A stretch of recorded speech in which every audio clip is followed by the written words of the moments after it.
I think we can start now. Okay.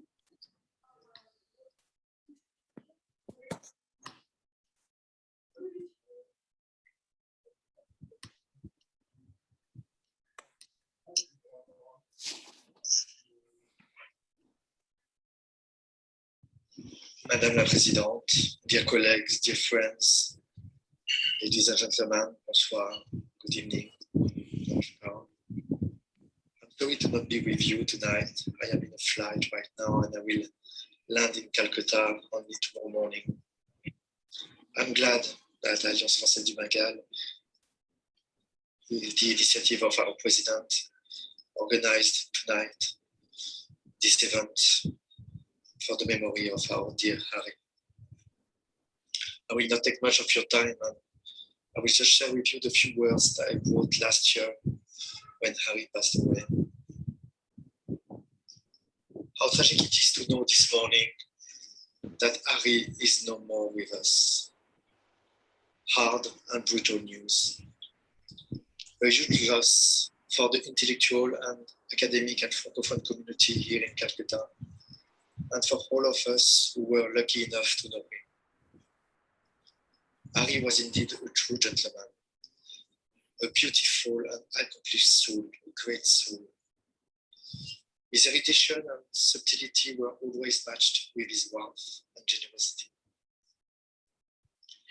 His voice, his presence, his sight, his look, his ever smiling and joyful face, his benevolence and positivity will be missed immensely.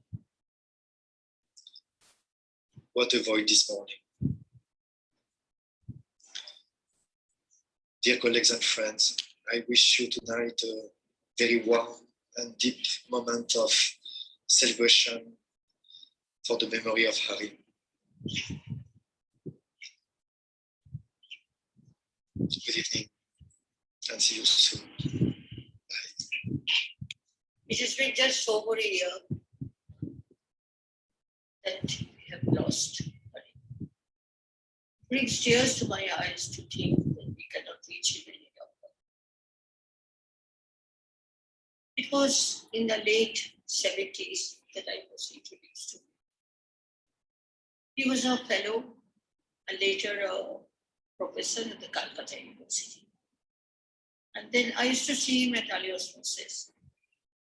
And when Alliance Francaise was in Park Street. And he spoke French fluently. But over the years, I got to know him well. And he became, so gradually, member of the Conseil d'Administration. But he was always so supportive.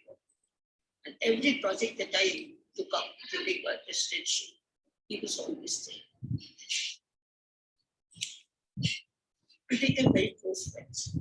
And I used to call him my blue-eyed boy. And in spite of his depth of knowledge and scholarship, he was so modest and humble. Spoke French fluently, but his main field of knowledge was the Russian language and culture. And after he died, there was a seminar that was organized, and a professor in England called him as the emperor of the world's history. Anyway, going back to Hari again, he was, in spite of his historical knowledge, he was very conversant in topical subjects. And he was always liberal enough to other people's views in spite of the strong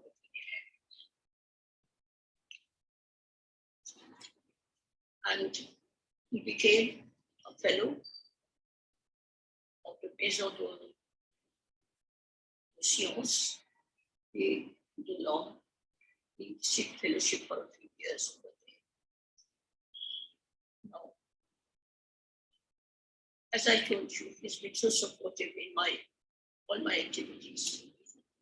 even after when I was not a president and formed a body called Lisa Vidola Force. There I received, he prepared all the statutes and everything, the rules and regulations. And he was always very supportive, especially when I was launching an exhibition and a seminar, actually, not an exhibition, it's a seminar on Tapi Mughal. And he was so supportive, not only helping me to organize, preparing the documents, at the same time, financial support that I received from the Historical Society of India, just because of him.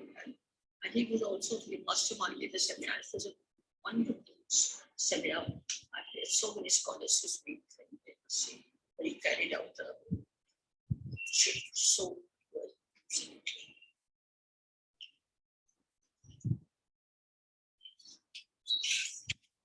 And then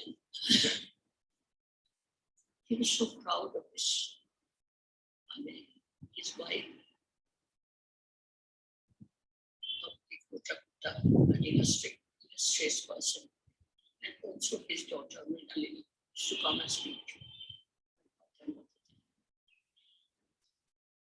And it's wonderful the way he looked after his mother. He was always there whenever she was ill. He would stay long. When he came in, he would stay long. He said, no, I have to go and feed my mother. Then, in the end, when he fell in, she fell in, sorry. He used to, she could not see, so he used to read out to him the scriptures. This is what he told me. And just when he died, he sent me a message to meet my mother and sister. He was so sad, so close to his mother.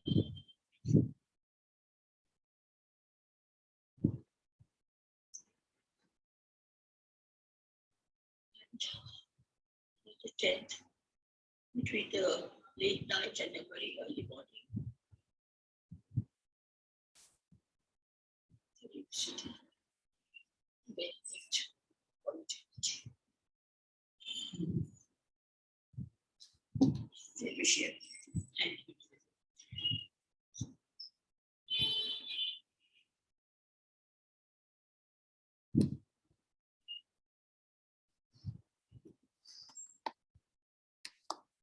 Requesting President of Alliance Francaise du Bengale, Madam Kanchana Mukhopadhyay, to please start the evening. Thank you, Shubhi. Bonsoir et bienvenue to the virtual auditorium of Alliance Francaise du Bengale.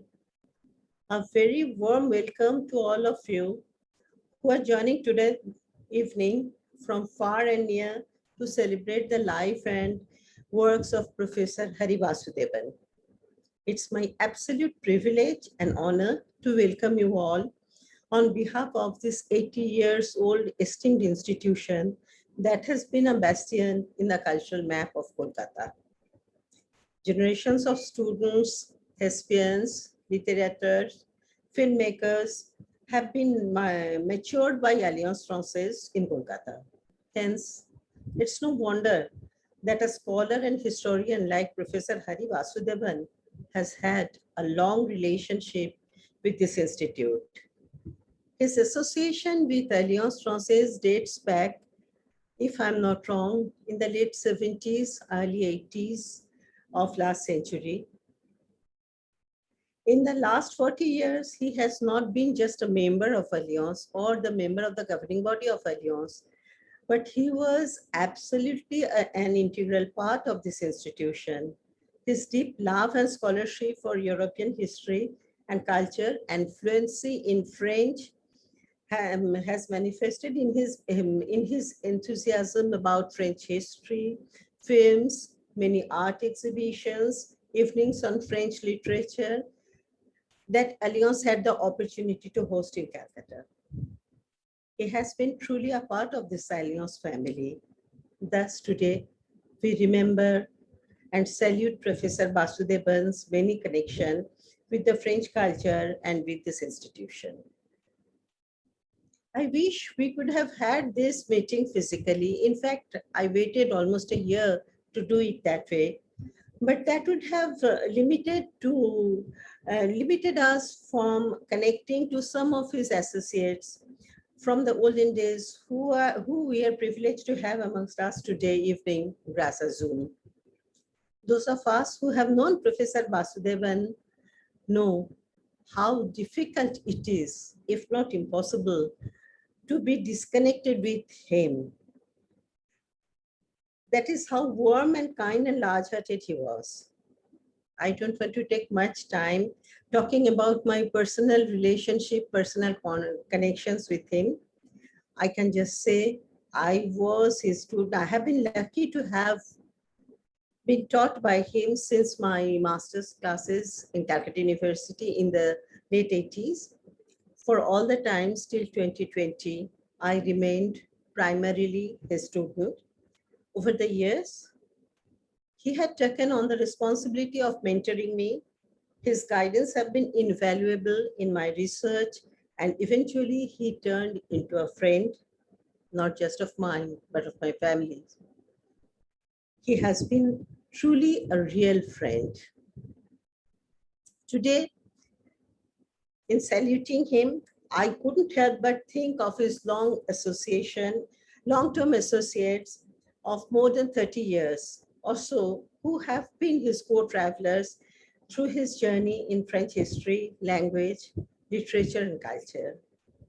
Thus, today's speakers, while we'll remember him in their ways, they will also elucidate this deep connection that he had, his passion and interest in French history, his enthusiasm about the heritage trails of Chandanagar, the European colonies among Ganges, knew no bounds. And it is by taking you all on a journey through such memories that our speakers should cherish and celebrate. Just one thing I would like to add before we move on with the evening. Of course, Professor Vasudevan will be remembered as the real Europeanist historian with immense knowledge and fluency in French, German, and Russian. But more than anything, to me, he will be remembered as a professor, a humanist teacher, whose not just brilliance, but kindness and warmth has touched the lives of so many generations of students and scholars. With these words, I want to hand over the mic to Bashovidi, today's moderator. Thank you.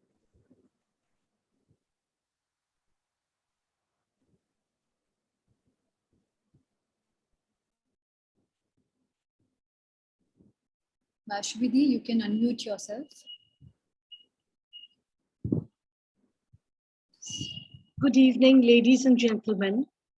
Bonsoir à tous et à toutes. Let us pay our homage to the departed soul with an excerpt from the Upanishads.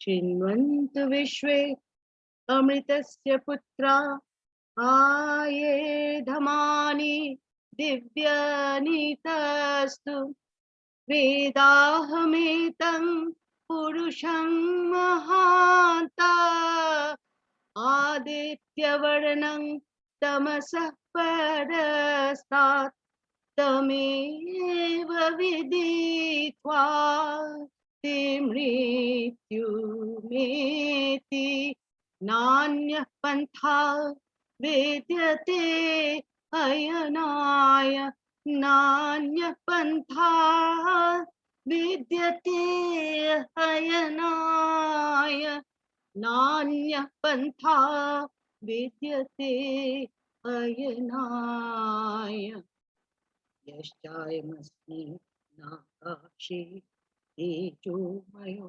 Amritamaya Purusha Sarvanubhu Yashchayamasmi Natmani Tejomayo Amritamaya Purusha Sarvanubhu Tameva Viditva Timrityumeti मेति नान्यः पन्था विद्यते अयनाय नान्यः पन्था विद्यते अयनाय नान्यः पन्था विद्यते अयनाय.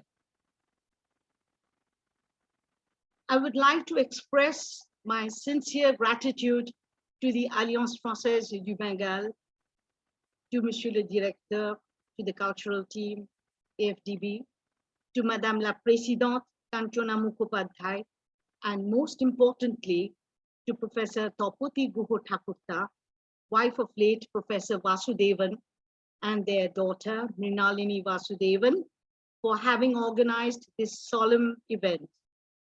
It is a matter of great honor for me to be able to moderate the program this evening. We have assembled to pay our tribute to our most respected Professor Hari Vasudevan, a great scholar, a profound erudite, a pandit in the true sense of the Indian word, a brilliant teacher, a perfect gentleman, and most of all, a great soul. Professor Vasudevan's untimely passing away has left a void in the academic world. On this solemn occasion, we have with us some eminent personalities who were closely associated with the late professor during his lifetime, namely Dr. Luc Racine, Dr. Sudeshna Andre, Dr. Lakshmi Subramanian, Dr. Samuel Bethet, Dr. Kingshuk Chatterjee, and we will also have, most probably, Dr. Spivak, Dr. Gayatri Spivak, they will all be speaking in fond remembrance of the late professor. May I introduce you to Dr. Racine, Monsieur Jean-Luc Racine, a PhD from Sorbonne University, is Emeritus CNRS, Senior Fellow at the Center for South Asian Studies, School for Advanced Studies in Social Sciences, École des Hautes Études des Sciences Sociales in Paris, and Senior Fellow at Asia Center, a Paris-based think tank. What I must mention here is that Dr. Racine was formerly the director of Alliance Francaise de Calcutta, when incidentally I was a student myself. It is a great honor for me to welcome Monsieur Racine on behalf of Alliance Francaise du Bengale to speak a few words on his friend and associate, Professor Hari Vasudevan. I also take this opportunity to convey my warm greetings to Monsieur Racine on behalf of Chandernagore. Professor Vasudevan was very passionate about the Indo-French heritage of Chandernagore, but unfortunately, the dream of many projects there with Professor Vasudevan was shattered by his untimely demise. Monsieur Racine, you too, during your frequent visits to Institut de Chandernagore, were a source of much inspiration to the students there learning French. After more than 4 decades, we have the opportunity to interact with you once more. À vous la parole, Monsieur Racine. Could you please speak a few words on Professor Vasudevan? Merci beaucoup. Thank you, everybody, for inviting me to be a part of the tribute which is offered today in the memory of Hari. To pay homage to someone who met an untimely end is in a way a sad exercise, and I would like to start by having a thought for Tapati and her daughter Mrinalini. In Hari's case, there was additionally a strange twist of destiny, if I may say so. For quite a few years, my wife and myself had lost contact with him when we received, on April 8, 2020, a message from him asking if our email address he had was still valid. It was. And we later exchanged long messages about recent personal activities, about the pandemic, and about our respective state policies against it. At that time, the COVID impact appeared much more serious in Europe than in India, particularly in Bengal. My last mail dated May 1st remained unanswered. A few days later, Hari was hospitalized and passed away on the 10th. Paying homage in such circumstances revive in one hand emotive memories, but it's also gratifying when the tribute is deserved, and deserved indeed it is. It's not by chance that amongst the tributes paid to Hari, ever in the press in May last year or at Gorky Sadan earlier this year, the historian and the gentleman went side by side. Many speakers, past and present, are better equipped than me for commenting upon what Hari brought to the field of Russian studies, India-Russian relations, Central Asian republics, and beyond.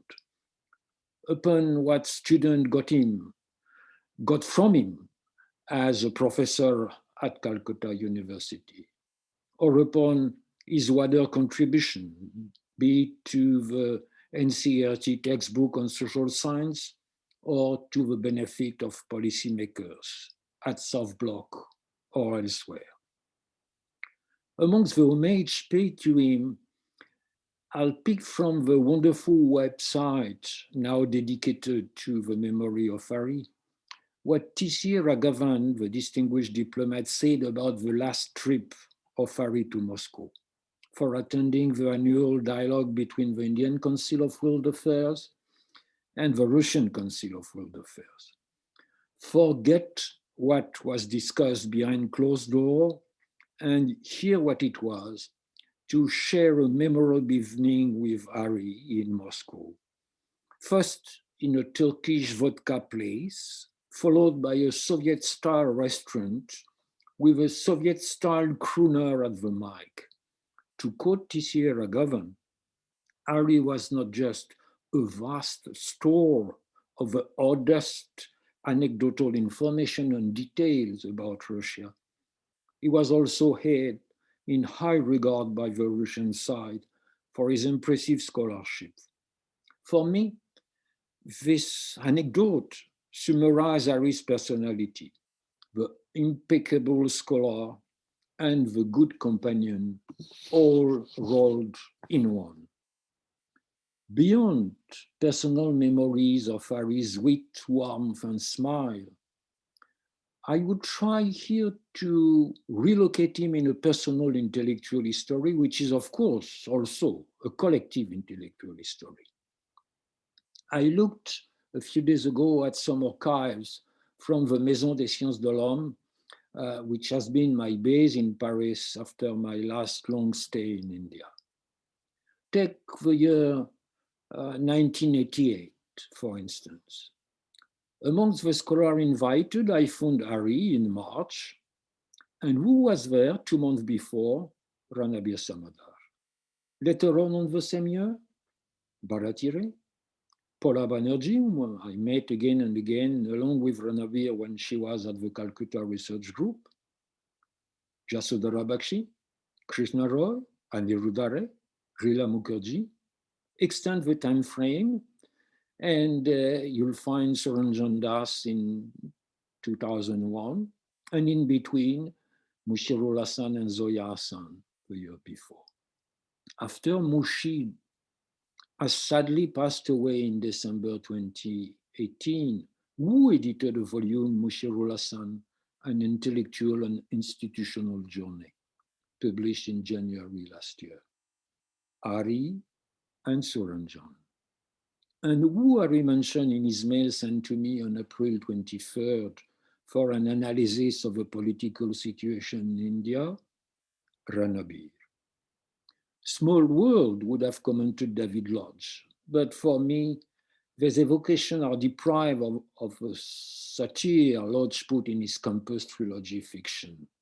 They resonate as memory of a rich year spent at Kolkata first, then in Paris, when I was in charge of the Indo-French cooperation in social sciences.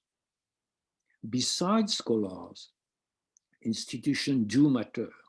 And following Hari's career, one cannot miss the threads linking personal histories and institutional life. Think of Barunde, who was so important for the evolution of social sciences in Kolkata, but also a decisive partner when the MSH in Paris decided to develop partnership between France and India. Burundi, and of course the Center for Studies in Social Science, where Tapati was later on Professor of History, but also Burundi and the Maulana Abul Kalam Azam Institute of Asian Studies, whose director was Hari in 2011. In Delhi, think of the development of Jamia Millia under Moshir. It's not by chance, I guess, that Hari established there the Central Asia Project. Last but not least, Hari and the Alliance Francaise, Calcutta, now Alliance Francaise du Bengale. Hari was a member, I think, when I was posted there a few weeks after the left front arrived in power. Later on, after my departure, he joined the Alliance governing board and was active in and out with other Francophile friends such as Parasar Basu, including at a time when the fate of the Alliance was a matter of concern. Here again, the circle of dynamic and dedicated friends cannot be dissociated from their institutional engagement. It's not by chance that in his last message, Hari gave me also news from Rudy Palchoduri, Rudy D, to all of us, who has been the Alliance president beside being the moving spirit behind the Bengal chapter of the Craft Council of India. I would like to end with a personal note. One of my daughters was born on April 14th, the Tamil New Year. But due to the lockdown, we had in 2020 to celebrate her birthday only on Skype. To compensate, the family decided to write a few lines every day for a month on whatever event inspired one of us. New flowers on the balcony, a piano tune coming out of a window open to the street, seagulls flying around Notre Dame. It could be a few years, as in the Japanese haikus, or longer. On May 13th, I paid homage to Hari, start from a 13th century French minstrel, Ruthboeuf, which could be translated into English as, "What has become of my friends?"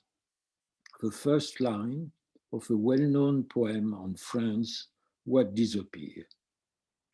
Here are my words in French.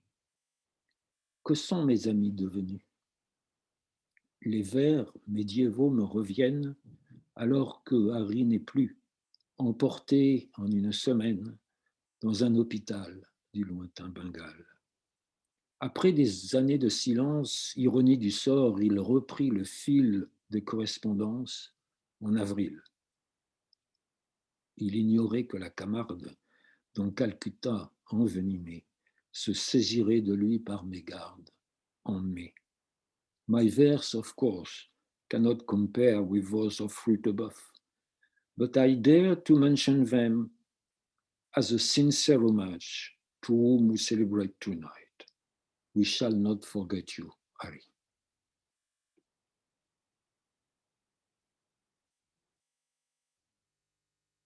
Thank you so very much, Dr. Racine, for your valuable words on Professor Vasudevan. Our next speaker would be Madame Sudeshna Andre. Dr. Andre is one of Professor Hari Vasudevan's oldest friends in Calcutta. She first met Professor Vasudevan in 1978 when he joined the history department of the University of Calcutta, where at the same time, Madame Andre was lecturer in the English department. Though she left teaching a few years later and moved to France, they remained in close touch all through the years. So may I request Madame Andre to speak on Professor Vasudevan, who was a very good friend of yours. Madame Andre, s'il vous plaît.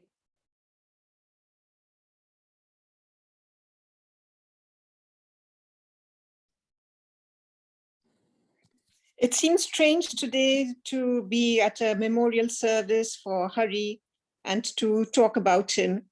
I would never have imagined I would come to this. It's more than a year that Hari has left us, but he is still, I still find it very difficult to reckon myself to his passing away. I first met Hari in 1978. I still remember there was the senior teacher in Calcutta University in the history department. At that time, I had just been newly appointed a lecturer in the English department. And he introduced me to this new recruit in the history department. And that was the start of a long and uninterrupted friendship, which went on for more than 40 years. I still remember seeing Hari in the rather forbidding, but somewhat decrepit and shabby staff classroom of Ashutosh building in Calcutta University. Freshly come from Cambridge with his clipped English accent, Hari has made a very exotic figure. And in a very Bengali-centered and somewhat parochial, admittedly, atmosphere, the general consensus was that Hari would not last long, that he would soon leave for better pastures elsewhere. And everyone was proved wrong. He made Calcutta his home. And apart from some brief interruptions, Calcutta University was the place where he pursued his career. At that time, there was all a group of young teachers. We were all in our 20s. There were all the others. There were also a lot of young teachers in the history department. There was Suranjan Das, Bhaskar Chakraborty, Shekhar Bandyopadhyay, Porimal Ghosh. They all went on to become very eminent historians and administrators. But at that time, we were all young and carefree, unburdened with family responsibilities. And we did have a very nice, shared very good times together. But among them, it was with Hari that I had a special affinity because he was a Europeanist. Even though his field of specialization was Russia, he had a very broad-based knowledge of European history and culture. And we spent very long, fruitful discussions together, discussing the European history and especially French history, because of my particular interest in France. At that time, Calcutta University, the English department, they decided to open out their MA course, which had been rather focused on England, and to include a little bit of European literature. So they introduced this paper on continental European literature. And because I had already done the 3-year French course in Alliance with the Diplôme Supérieur, so I had a smattering of French, and I could read French texts in the original. So I was asked to teach Baudelaire. So I wanted to delve into the history, the cultural history background of that time, and Hari helped me a lot. We had very useful discussions. I remember very interesting discussions. He guided me in the way that I would approach the subject. He was, in fact, Hari had this depth of knowledge, but also this very broad-based knowledge, which was very impressive. He was amazingly well-read. I remember we would talk about France, French literature, 19th, early 20th century literature. I still remember he talked about Maurice Leblanc and Arsène Lupin. That was the first time I heard of Arsène Lupin. And little would we know that many years later, Arsène Lupin would become a household name, thanks to Netflix. I was also, although I had finished my courses in Alliance, I would go to the Alliance library a lot because that was the place to have French books. And it was also very valuable to me. And Hari was also very interested, even though as I said, his speciality was Russian, but he was also proficient in French because he had this amazing capacity for languages. So I think I was the person with whom he first went to the Alliance in Park Mansions at that time in the late 70s. Jean-Luc Racine at that time was the director. I remember, I introduced him to Jean. And Jean-Luc was also very interested in forging closer links between the Alliance and the academic community. I remember he organized a number of very interesting programs. Particularly, I still remember there was this series of documentaries on the Mediterranean under the direction of Fernand Braudel, which we all attended. Hari and I, at that time also, I remember, we decided to use the resources of Alliance, which Jean-Luc very kindly offered us. And we decided to do a joint audiovisual session for our students. So I still remember I spoke about Baudelaire, and Hari also did a slideshow about the French 19th century. So in a few years, I left teaching, I left the academic community, I came to France and settled in Paris. So naturally, my ties with the academic community and with my ex-colleagues became somewhat loose. And I gradually lost touch with many of them, but not with Hari. Hari was the one person whom I always stayed in very close contact. I remember shortly after having settled in Paris, one evening, the doorbell rang. So my husband asked, who is there? C'est qui? And someone said, un ami de land. So I opened the door, and what a wonderful surprise. It was Hari and Tapati, who were in Oxford at that time, and they had come over to Paris. And in the course of the ensuing years, Hari would come to Paris very often. And whenever he came, he always looked me up. I also would go every year to India. And I would always see Hari. By that time, he had moved to Salt Lake, so it was very close to my parents' house. And our daughters were more or less the same age, so he became a family friend. And I still remember for my daughter, she was so thrilled because when Hari came to visit us, he spoke to her in French, which for her in Calcutta was quite something. And for a long time, she was convinced that he was French. And then later on, he would always refer to him as le monsieur qui parle français. He was also, and also he would go to the Alliance because, at one point she ran out of the reading material and was starting to get bored. So he would go to the Alliance library and bring out French books for her.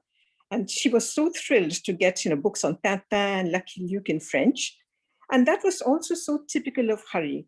He was, he had such a busy schedule, but he took the time to make and the effort to go to the Alliance just to get those books out for her. And I think this is something also, when they pay tribute to Hari, of course, you pay tribute to his amazing erudition, to his academic credentials, to his brilliance, his intellectual brilliance. But Hari was also basically, I think that was so important. He was just such a good human being. His kindness, his generosity, his willingness to help others, which is why everyone who met him, they were not only, they respected him, but they held him in such affection. Anyway, the years passed on. Hari, as I said, I would see Hari regularly. And I remember a few years back, when he came to see me, he said, what do you know about Tocqueville? So, Tocqueville as a non-specialist, as a layman, so, I knew Tocqueville. Everyone talks about Tocqueville, democracy in America. And he said, do you know Tocqueville has written something on India? So I said, no, I didn't know. And I don't think apart from non-specialists, there are not very many people who are aware that Tocqueville has this essay on India. And he said, I think you're just the right person to translate that. So I said at that time, I was very much taken up. I had a demanding job, my family. And I said, Hari, I don't have the time. But yes, it was something that he kept in his mind. And a couple of years before, once I'd retired, Hari came and he said, do you remember we talked about Tugfil? And so the translation, have a go at it now. And so, he said, okay, I did it. It was great fun. And I sent it to Hari. And then Hari, so he said, he always had all these plans and projects. And he said he really wanted to start up a workshop translating French texts into English for his scholars and his research students. And he wanted me to supervise it and play an active role in that. And I remember, about a couple of years back, he took me to Alliance to get me to meet his students who were involved in the project. I went back after very many years to Park Mansions, where Alliance had relocated after a long time. And he was also enthusiastic about it. The last time he was very pleased with the work I'd done. He said, now you must try and reach out to a wider public. And I so vividly remember my last meeting with him. I was leaving India. This was the 2nd of March, 2020. And the evening before, I was catching an early morning flight. The evening before, Hari came to see me, as he always did. He always came to say goodbye. And as we were talking, he said, I've been busy for you. I have not just been sitting idle. I've contacted my publisher, and he is very eager to get that Tugfil translated. But it's not enough to make out a full book, because it's just a short essay. It's in fact it's scattered jottings, it's called Bellefeuille. So he said, so you must write it out an introduction. And he had this plan. He said, you must look up Tugfil, you must look up his other works on Algeria, look at other French texts of that period.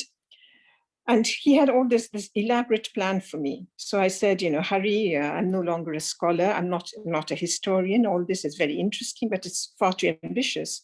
And he said, no, I'm determined. You're going to come back into academia. So he was there. He stayed for about 2 or 3 hours. We talked a lot about Tugfil. So Tugfil and Hari are now associated in my memories. And then he left. It was time for him to go. He bade me goodbye. He gave me a big hug, as usual, and he left. And that was that. I would never have imagined that was the last time that I would ever be seeing him. I came to France, and all of a sudden the world sort of turned upside down. France went into lockdown just 2 weeks after I arrived. And then barely 2 months later, one morning I woke up and there was this message on my telephone saying that Hari was gone. So he should never have left us in this way. He was such an immensely original and interesting person, and he will always be much missed.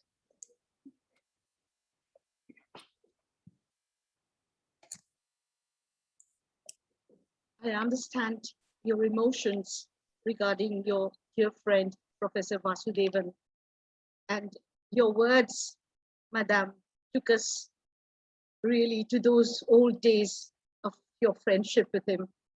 And we were reliving those moments. You really expressed your friendship with him in such good words. Thank you so much. Thank you so much, Madam Andre. Now, may I introduce you all to Dr. Subramanian. Dr. Lakshmi Subramanian is an eminent professor of history, currently attached to BITS Pilani, Goa. She has had a long and distinguished career, during which she has taught at Vishwabharati, University of Calcutta, Center for Studies in Social Sciences, Calcutta, and Jamia Millia Islamia. She has been a visiting professor at the Institute of Advanced Studies, North, University of Göttingen, University of Glasgow, University of Warsaw, and the Indian Institute of Sciences. Her research expertise includes maritime history of India and the Indian Ocean, social and economic history of modern India, a social history of music in 20th century India, and cultural history of South India. Dr. Subramanian, may I request you to speak a few words on Professor Vasudevan. Thank you, Bashabi. Apologies for not turning on my video. I have very unstable connection, so do let me know if I'm audible or not, and I'll proceed. Yes, ma'am, you're very much audible. Okay. We can all hear you. Yeah. Like Sudeshna, it's very difficult to reconcile with the fact that Hari is not with us. It's about a year and a bit, and it's still very hard for me to reconcile with the utter sense of loss and somehow the unbelievable nature of his just passing on. So I'm not going to speak about my personal feelings. I don't think I actually can.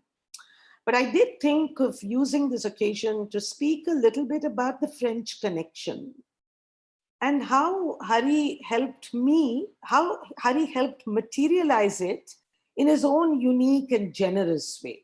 You know, I'm thinking about the connection, the French connection, either through the Alliance or subsequently through the Radiating Globalities project, of which I shall say a few words, and then subsequently with my connection with the Institute of Advanced Studies in Nantes, and how all of that really goes back to Hari in many ways. When I met Hari in 1978 and subsequently developed a really rare friendship, really close, really rare, I had a very tentative connection with the Alliance, where I was pursuing my Diplôme de Longue course.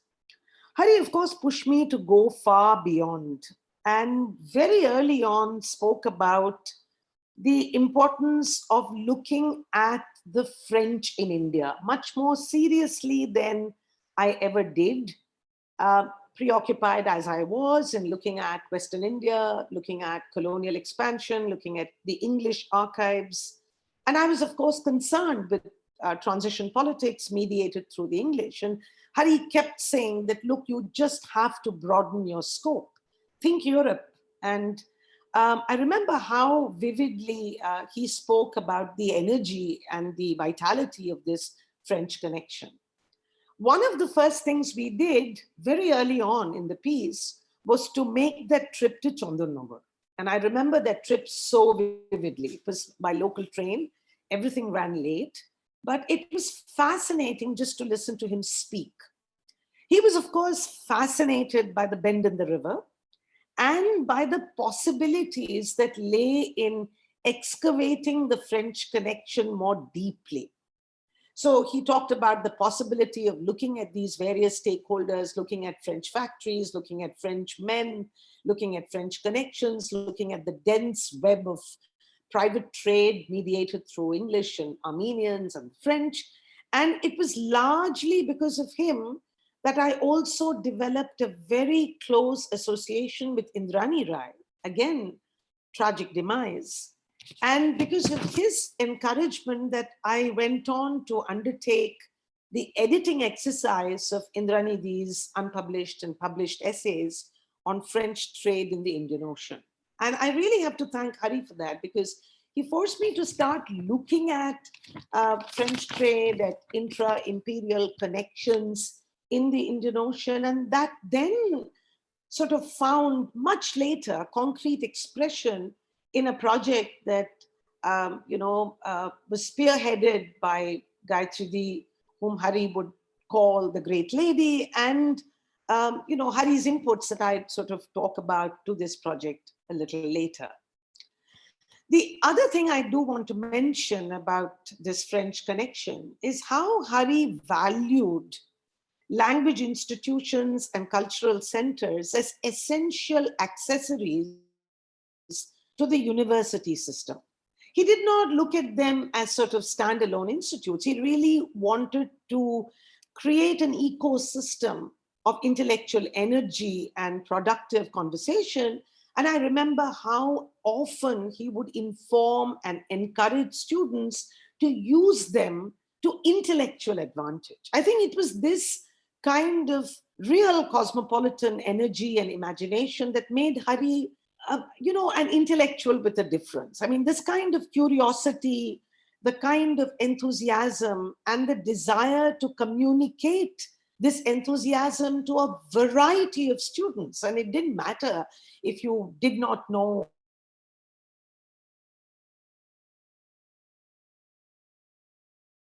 not the kind of accent that Hari, one of us with that kind of enthusiasm and energy that made Hari, who he was. Certainly, Hari forced me to read far beyond my comfort zone.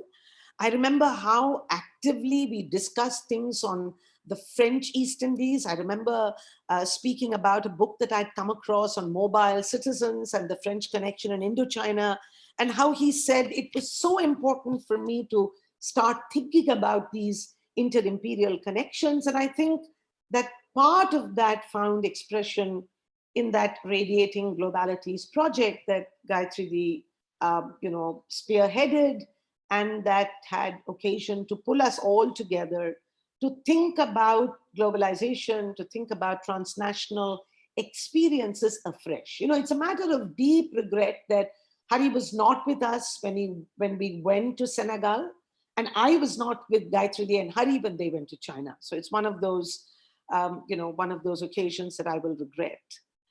I really wish I continued to have these conversations, and increasingly in this year of isolation, thanks to this wretched pandemic, I've come to appreciate the importance of connections, of connectedness, of partnerships, of close personal solidarity that I think Hari embodied in more ways than one. I can only say that I will miss him, I miss him, but in many ways I've not given up on him. In many ways he stays with me. I have these pretend conversations with him when I read something, when I am reflecting on something, and I feel, why did I not discuss that with Hari? So I can only say, salute my friend, you're with us all the time.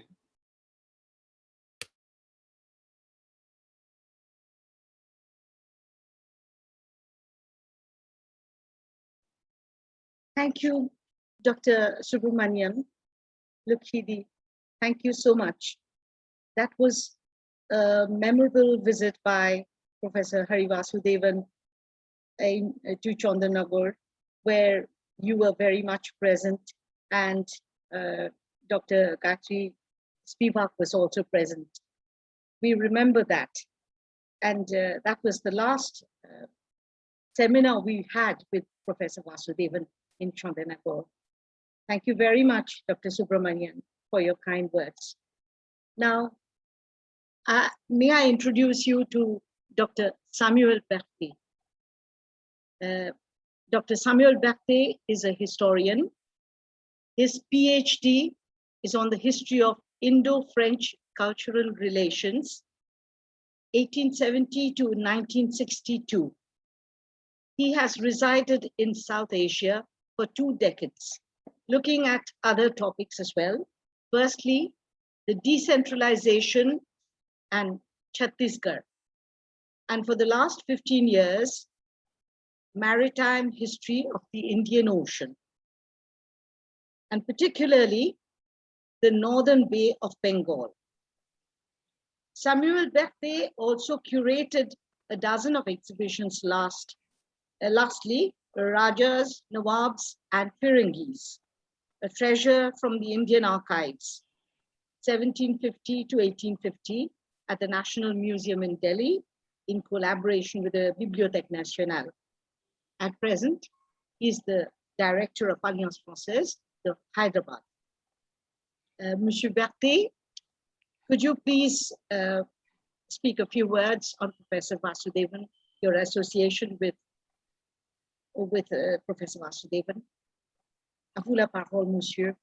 Merci, thank you so much, Basubidi, and of course, it's very difficult not to become very emotional while remembering Hari, one of the rare scholars who adopted in the very first minute an extremely friendly and encouraging approach. I was just actually a very young doctor in history. We met in Kolkata through our dear Rubidi, and I'll just say a few words on Hari, though it's very difficult to try to encapsulate such a vast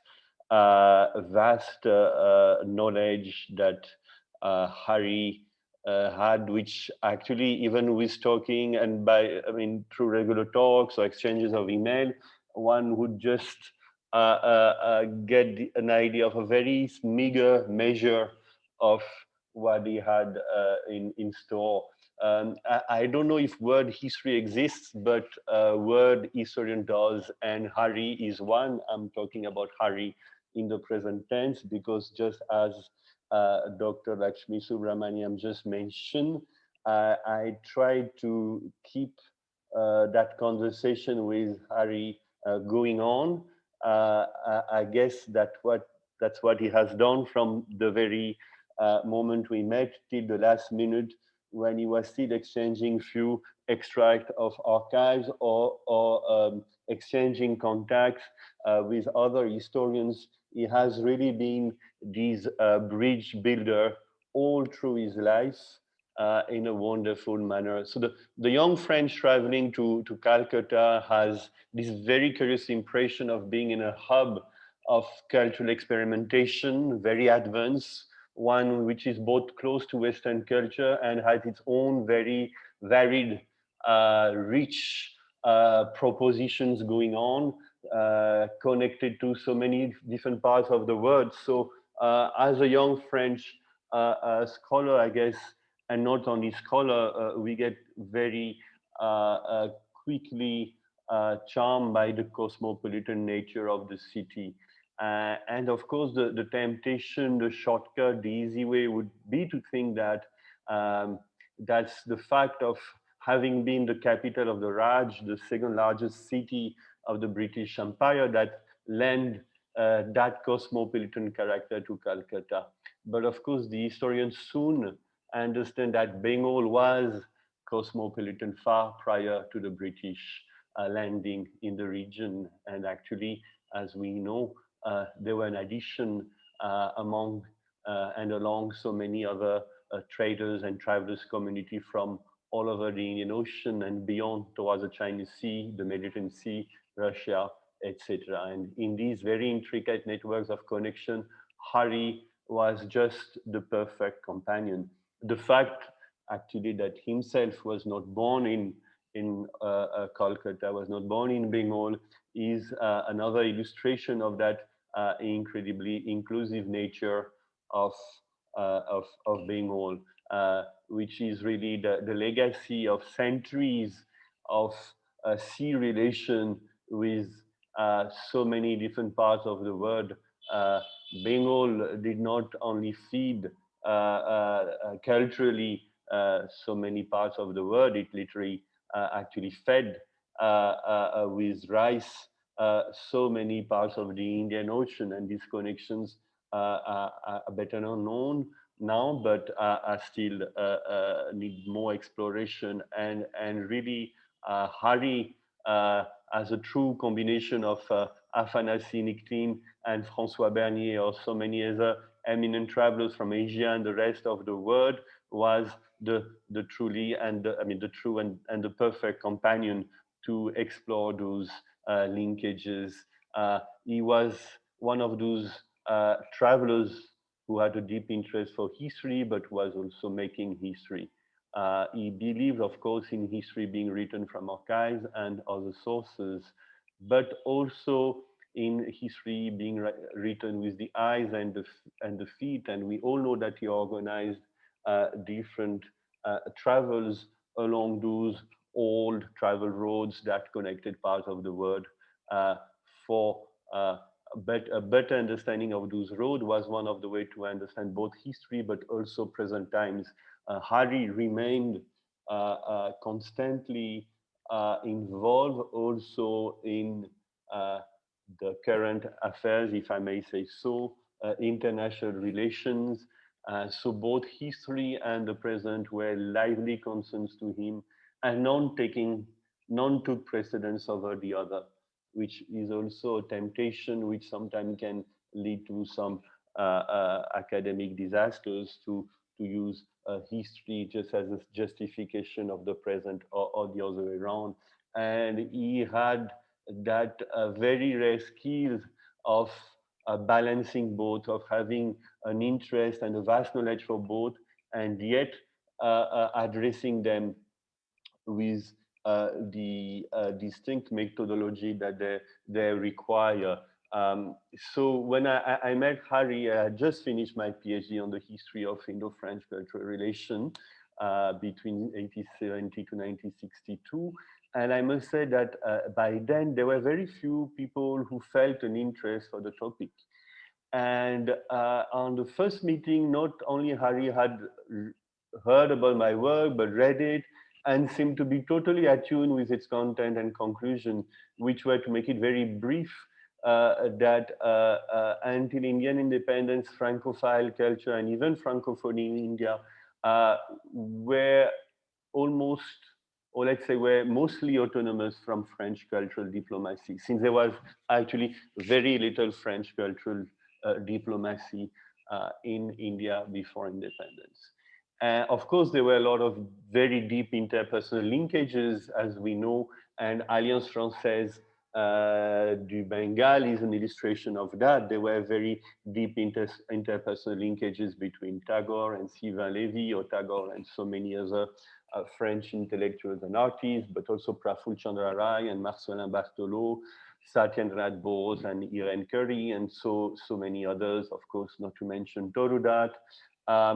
And so from the very inception of our meeting, Hari was already absolutely, was already feeding me with more leads, with some more people to meet, with some more directions to explore. And I must really say that I have never experimented in my life with any other scholar, except maybe from Kapil, who was also a good friend of Hari, Kapil Raj, such a lively and friendly conversations. Of course, saying that I miss him would be a very, would be an understatement, and is something which, I mean, I'm trying not to think on those lines, as Lakshmi said. Hari is still extremely lively to me. I'm not sure I will ever be able to honor the friendship that he has developed over the years, but I'm really sure that I will try to continue to explore the different avenues, or even the smaller path that he has constantly opened for me. And again, to conclude, we may talk and debate about world and global history. I don't know if which of the concept is really possible to define, but a world historian I met, and that is Hari Vasudevan. Thank you very much. Je vous remercie beaucoup, Monsieur Bethet. Thank you so very much, Monsieur Bethet, for your kind words. We must not miss him, because Professor Vasudevan will always be with us. That is true, what you said. Exactly. Okay. So the next speaker today would be Professor Chatterjee, Dr. Kingshuk Chatterjee, who is a direct student of Professor Vasudevan. Dr. Kingshuk Chatterjee is professor in the Department of History, Calcutta University. He has previously served as founding professor in the Department of History, School of Humanities and Social Sciences at Shiv Nadar University, and as fellow at the Maulana Abul Kalam Azad Institute of Asian Studies.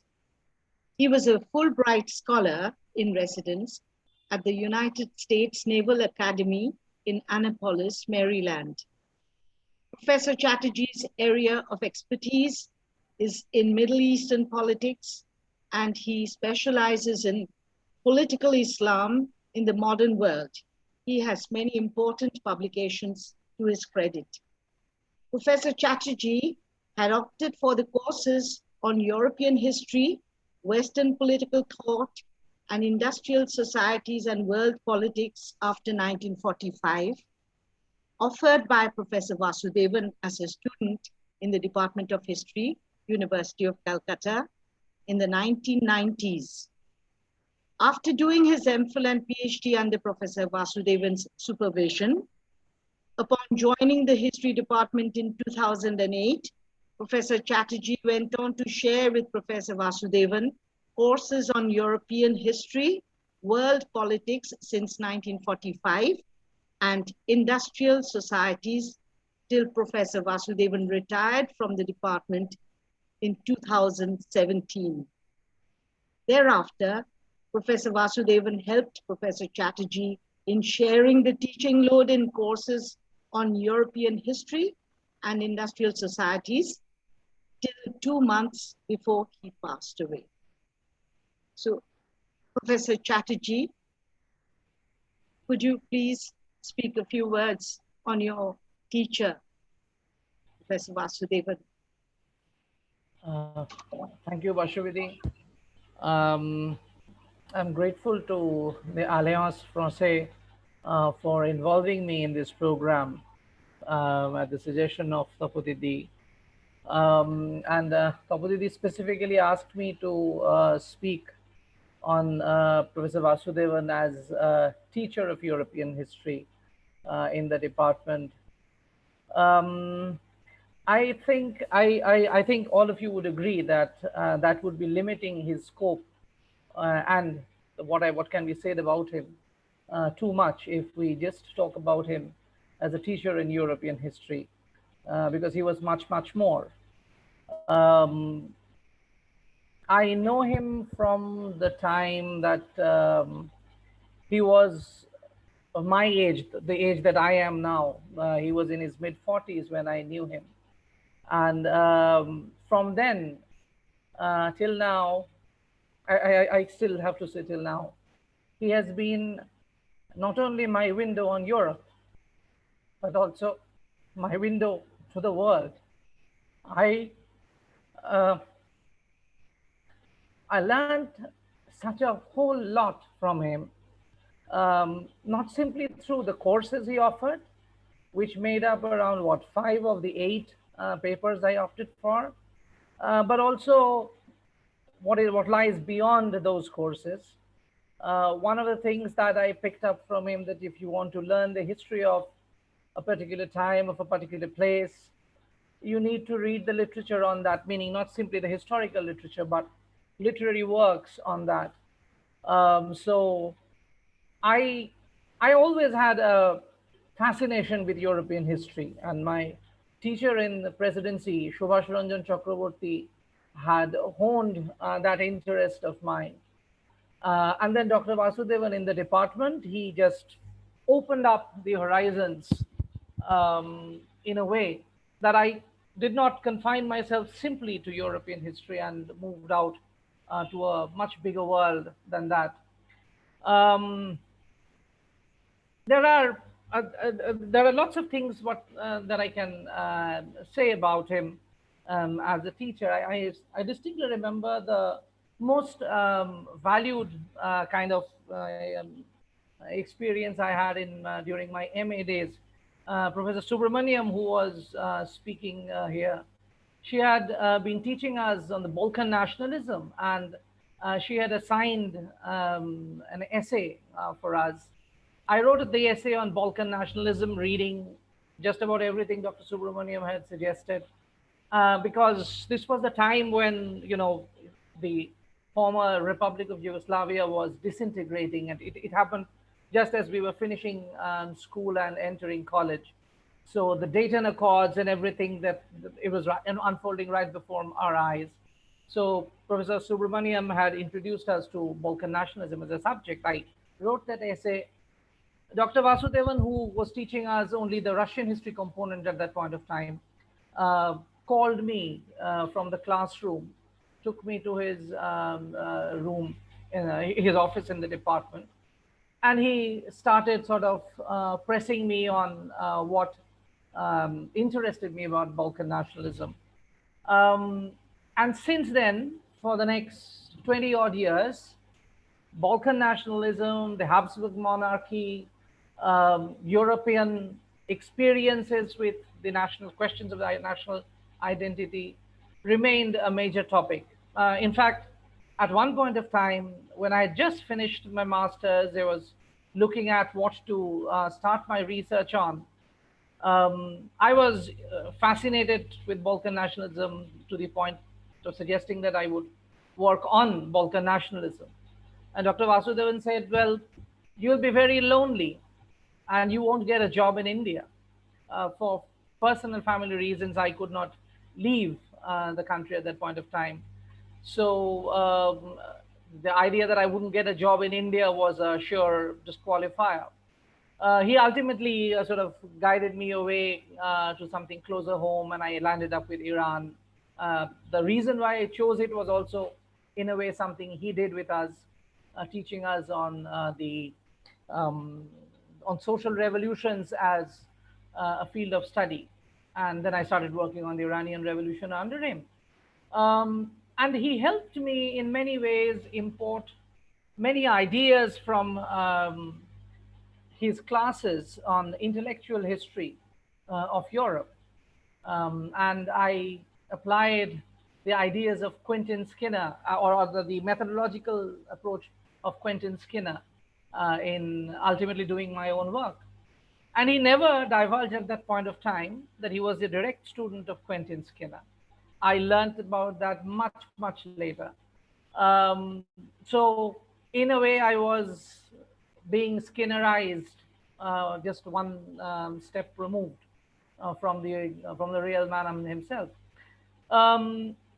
The manner in which he also sensitized people to look at every case as a case in itself and for itself. He used, for instance, to expose us to the idea of area study as a discipline when we're talking about the Middle East. But looking back now, I see that when he was teaching us European history also, he was looking at it from that same perspective of how an area has to be studied in and for itself. You do not import your own baggage of ideas into other countries, into other cultural settings. As a student of European history in his class, there seemed to be very little that he didn't seem to read about and know about. I mean, you have a question on French Revolution, he is there. I learned about the financial system, or the extremely intricate financial system of Ancien Regime France, of pre-revolutionary France, from him. I learned about a book that almost nobody seems to read about these days, by book on Ancien Regime finances by Boschen. I would say I have read one of the best books ever at his recommendation, which was a 19th century Russian history, Jeffrey Brooks's When Russia Learned to Read. German history, he was, although he never taught us directly, the history of fascism, which basically was my personal point of entry into European history. He opened my mind. I try to do the same with my students, the way he encouraged and sort of enticed people into reading, or at least certainly enticed me into reading European history. I can't say I measure up to his ideals. I'll share with you one particular experience. I think one of the other person who was a witness to that conversation, Madhumita Majumdar. Madhumita is also here among the attendees. Hari was then leaving for Jamia, and he was having those regular withdrawal symptoms, whether his time in Calcutta University was worth it, was it good enough, did he add value? I thought he was going a little depressed, so I said something which I meant to share with him a long time, that when he used to teach us about Russian industrialization, and he used to teach about pre-industrial Russia, how the river would freeze during the winter months, and how it would be impossible to sail up or down the river, and people would carry load on sleds. I told him that, I tried to tell the same story to my student the way you told it. I never managed to do that. And his answer was, you need to see the ruddy snow to do this. How will you do it otherwise? You haven't seen the snow. I dare say subsequently I have managed to see a whole river freezing up, a whole lake freezing up. But I doubt whether I have the same kind of word portrait capabilities of Professor Vasudevan. He was outstanding. His lectures on the Cold War, especially the way the Cold War ended. Gorbachev became my personal hero for that entire period. But he also introduced us to the works of Garth and Ash, the history of their thought. I mean, where do I draw the line of how much his influence has been over me? I have a fascination with the history of the Roman Catholic Church. He introduced me to Margaret Deansley. But when we were talking about historical debates, he said, well, the one book you should read has nothing to do with history, but it has everything to do with history. It's Umberto Eco's The Name of Rose. It remains one of the most fascinating works on Christian theology without being a work on Christian theology that I have come across. As a teacher of Western political thought, he introduced us to the texts of Machiavelli, Hobbes, Rousseau. I had a fascination with Hobbes. So had he. And his teacher, Quentin Skinner, is one of the leading authorities, as you know, on Hobbes. The discussions we had, they were pure joy. Talking to him was an instruction. Even 20 years after I left his classroom, every time I sat before him in his room, I felt like that I had gone back to the classroom and I was going through all the joy of learning from him all over again. He shared with me most things that excited him intellectually. He allowed me to share most things that excited me, and we shared all those things that excited us both. So I've been reading about European politics for a very long time, contemporary politics. So contemporary British politics, he provided the historical background to it in a way I never managed to master. German politics, Russia, Putin, and he had, I suppose, a far better sense of what goes on in Russia these days than most Russian experts I hear on TV and I read in the various magazines coming from around the world. Things that excited us both, such as modernization of political systems, Europe being our points of entry, but never limiting ourselves to Europe, roles played by political elite, how these were crucial, even military, in an age when, not anymore, but in an age when democracy was kind of the benchmark of your political correctness, he was willing to entertain the military model of development as a very important option that many historically authoritarian countries were almost predestined to follow, although predestination is not a concept that affected him. His window opened, as I said, to the world. I'm grateful that he put me in touch with many people based in Europe or elsewhere, working on European history, which was a shared fascination. I suppose that's just about it that I can say. He was a man who opened your minds, as many of us who have been his students would vouch, that he opened our minds And he was, as I also said at the beginning, a window on Europe. I had the eventual opportunity of going to Europe, but in many ways, he prepared our minds, if we would actually land up in Europe, to know what to expect from there. The people, you don't you don't think of them as unique people, you judge them as they are, and try to understand them. So that, I believe, is the greatest gift Hari left me with, to look at people in their own cultural settings, and what to say, take them for what they are. That's all. Thank you. Thank you so much, Professor Chatterjee. It was a real tribute from a student to his teacher. And you have given us a vivid picture of the student-teacher relation which existed.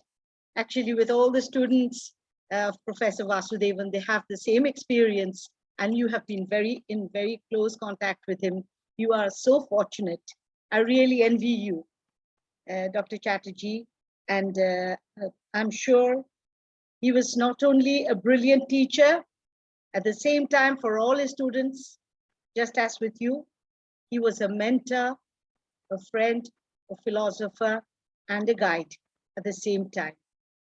Thank you very much, Monsieur Racine, Madame Andre, Monsieur Bethet, Dr. Subramanian, and Dr.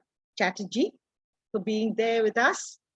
And please stay with us. Maybe Professor Gayatri Spivak will be joining us. She will express a few words on Professor Vasudevan. Madam Spivak. Can her video be switched Yes. on, please? Yeah, I think it will have to be done from Shubhi. Have to do it. Shubhi, could you please put on Dr. Spivak's video? Mute and video. I'm sorry, I'm coming directly from the airport, so you'll have to take me as I am. So, I mean, I'm almost dying here because I came directly, and then 2 hours of wonderful speeches, really needing focus. I'm 79 years old, so you will forgive me. Only for Hari would I do this directly from Ghana. And I am indeed altogether pleased. I was his great lady, like Lakshmi mentioned. And he would say GL, and I would sign GL. Why do I mention this? Because of his sense of humor. This was a humorous thing. It really wasn't like I thought I was a great lady, but this is how our relationship was. I want to mention a humorous thing. He's sitting in my New York office. A telephone call comes in, and my assistant says, Gayatri, it's someone from Russia. And I said, okay, pass it on. And it's on speakerphone, right? And so this guy says in this like very boorish kind of voice, I can only speak to you in Russian. And Hari is sitting there, he's going like this. In other words, I have to say I have an assistant who speaks Russian. Okay, so I passed the phone on to him. Can you imagine what the guy must have thought?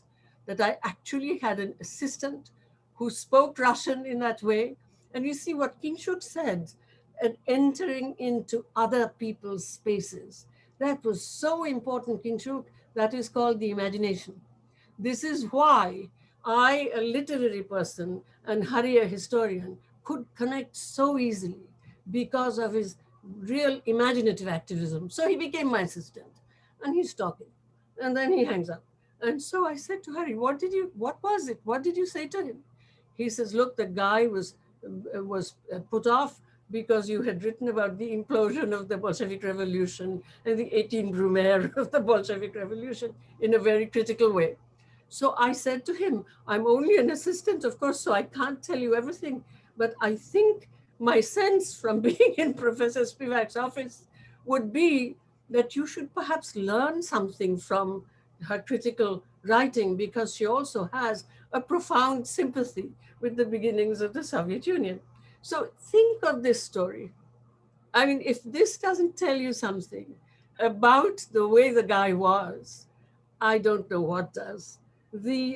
So that is why I'm very pleased that I could get back from Ghana just in time to participate in this event. Hari, of course, knew the historical politics of the European Union. We've been talking about Europe, but European Union, a collection of debtor states and creditor states which can't quite manage a constitution. Hari was absolutely aware of what was going on. And we talked a lot about that because my field of studies is Europe. Hari, in fact, Kingshuk, this was very interesting that you spoke about Balkan nationalism, because he was also interested in the Balkans, as am I, but I didn't know this whole prehistory. And our mindsets, actually, as we were talking, as we would be talking, found one focus in Antonio Gramsci, whose father was from an Albanian immigrant family, right? Grams is a place in Albania. At any rate, so in our thinking on radiating globality, a project we both cherished with Lakshmi, she mentioned it, we were interested in how globality was bringing in the old Osmanli ambitions of Turkey. Because in many places like our theocracy in India, in China, the One Belt, One Road, old notions of cultural self-representation were coming back with a longue durée kind of thing, as globalization was creating a kind of simultaneity. So we were interested in the old Osmanli ambitions of Turkey, keeping pace with and so what it was doing in the Balkans, keeping pace with the turn to the right in France, Germany, Italy, Austria, and the rest of the world, including ourselves. Heavy duty conversations. I really do want to be brief, but I want to say something. I wanted to touch on this. But the French focus, as many people have mentioned, was of course also Chandernagor. And in fact, it is Chandernagor, Chandernagor. So it's a complicated way. I mean, what do you call it? At any rate, Gopal Krishna Gandhi, and I have a feeling, although I never checked this with him, that Gopal, I mean, obviously like most people my age who were intellectuals were great friends with Ramu Gandhi, right, his brother. But Gopal, I think, really spoke to me with a certain kind of cordial respect because we were both English majors. You know, he was a bit junior to me, but St. Stephen's, and I was Presidency College, and I was a good student. So, you know, I would say to Gopal, you know, when you first knew me, I was the star. You are now my governor, but, you know, so we had a very solid relationship. And so Gopal, in fact, asked me to rethink the 1952 agreement between France and Britain and initiate an effort to place Chandernagor on the map of French Indian history. That was a very specific thing. So I spoke to the French ambassador in Delhi through Andre Bethet. I went to Hyderabad to speak to Rila Mukherjee and so on and so forth. And Hari and Lakshmi Subramanian became collaborators. Of course, Gopal began and Hari began with Chandra long before, but this is what that was. And this is the prehistory, as it were, of that particular focus. But the beginning lies with Tapati. At the time, I forget the exact date, I ran a think tank called Preservation. And we were having a meeting in a lovely house in South Calcutta, arranged by Naveen Kishore. Rudrangshu Mukherjee had been kind enough to organize an elaborate historical tour of Calcutta for the group, which included a boat ride from Babughat to Khidipur. Tapati and I were standing on the upper deck.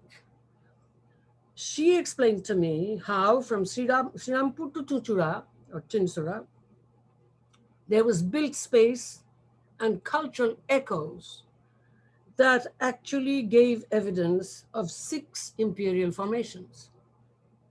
In that conversation, because of course, I'm a student of, you remember that conversation, Tapati, I will never forget it. I am a student of European imperialisms. And so in that conversation with Tapati was born the project that became the headpiece of Radiating Globality. We called it A Bend in the River. We arranged 2 events in Chandanagar, and Bashabi mentioned, I think, one of them. 2 events in Chandanagar and 1 international conference where Hari was movingly active, as was his way.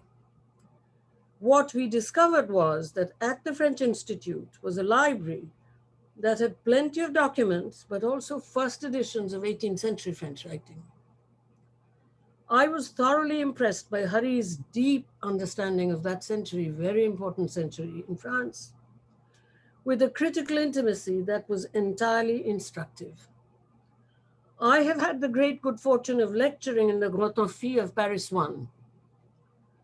Now, many of you, of course, know very well that huge auditorium where above head height are sitting, and excuse me for being a little frivolous, but we often say that all of those figures are waiting for their metamucil, the way they're sitting, or what would it be, Ishabgul in West Bengal. They're waiting for the Ishabgul, sitting like that with their backsides out. But at any rate, you know that in that room, huge auditorium, where above head height are sitting life-size statues of the French 18th century. Rousseau, Condillac, Condorcet, Diderot, Voltaire, Montesquieu, all men. They might have thrown in Madame de Staël, never mind. And Hari and I discussed that tradition from the other side of the Enlightenment, but with deep, like I say, critical intimacy. I cannot forget those conversations. It added so much just to that what I was saying to Kingshuk, that the imaginative activism of entering that century without either being blown away or being unnecessarily critical. So the French project of Radiating Globality took Hari, took Lakshmi and me and a group to another civilization of French imperialism, Senegal. And you know, Lakshmi, Hari wasn't there, but I really feel that I feel Hari's presence very much in Senegal. We talked a good deal about it, and Tapati, you know, the picture that I recently sent you, Hari is standing there with Sylvain Sankale, who's very much a Senegalese activist lawyer, and he met Ibrahima and all of the others at Princeton, and Mamadou Diouf, a Senegalese historian, fantastic historian, went to China with Hari, and Mamadou will continue this work in the absence of Hari. And I want to say here that our next place would probably be Guatemala when we can go. And I've said this to Tapati, the last time that I was in Calcutta, Hari, the first thing he said to me was, why Guatemala? And I gave a long description, and the email exists, and I'll share it with our group. I gave a long description of Guatemala as the beginning of the Cold War and all of that stuff, the declassified CIA documents that are now coming out, and also the availability of indigenous languages, etc. So there, Mamadou, Senegalese historian, who's my colleague, really a great teammate, he will try to continue the work that, of course, no one can continue Hari's work, but that work will be continued. He's a historian, after all, Mamadou. So the exchanges there are also alive in my mind, the Senegalese exchanges about which I spoke a lot to Hari. I could go on this way about Hari forever, but I am very tired, so I should probably stop. But I do want to say a word of thanks to the Alliance Francaise, because without my 1 semester, that's all the French language instruction that I've had in my life, because I was about to be deported when I was 20, because I'd gone there since Calcutta University became a threatening place for me.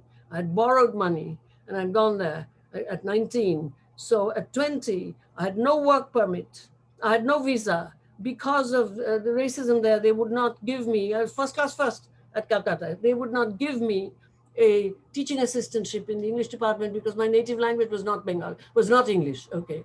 So therefore, I was like, what does one do? And Diman just walked in and gave me a fellowship in comparative literature because he had one culture, he was a new chairman, and he had one financial aid slot left over. And so he wanted, I mean, he would lose it otherwise. And, you know, if I did badly, it would, cultural difference, it would be okay. So that's how I was saved, but I couldn't take a French course because Ivy League PhDs at that point, if they were doing French and German, as I was doing, unfortunately, they couldn't take a language course. So therefore, that's all the French. Alliance Francaise, one semester, 1960. That's a long time ago, 1960. The old building near Olympia restaurant.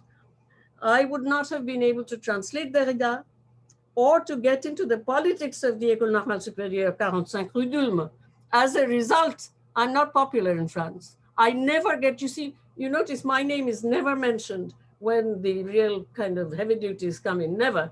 And Rila told me when Hari and I were doing that huge project, and Lakshmi also, and were asking for money from France, Rila would say, Gayatri, the moment your name is mentioned, they said, we can't finance this. It's okay. My relationship with France is very close. At the moment, Derrida's place has been taken by Etienne Balibar. So I'm cool. But nonetheless, Hari and I had this peculiar relationship with the French authorities, no offense intended. So then this prepared me for the complexity of Hari's thought on France, the French, and their amphibolic history and legacy. Without that preparation at the Alliance, I would not have been able to step by step with Hari Vasudevan. I miss you. Jara pore elo age gelo, tader tare mon kemon kare. Thank you. Thank you, Dr. Spivak. That was really touching. And we are so fortunate to have you here. We are very much privileged to have you with us in this session. Thank you ever so much. Now, Tapati, may I request Tapati and dear Mrinalini to share with everyone the photographs, maybe, or some pictures you have of Professor Vasudevan, some souvenirs which you would like to share with all.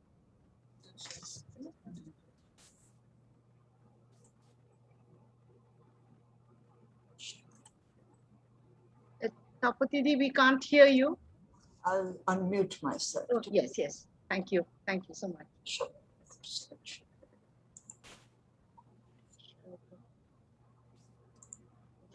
Can I be heard now? Yes, yes. Okay. Yes, we can hear you, ma'am.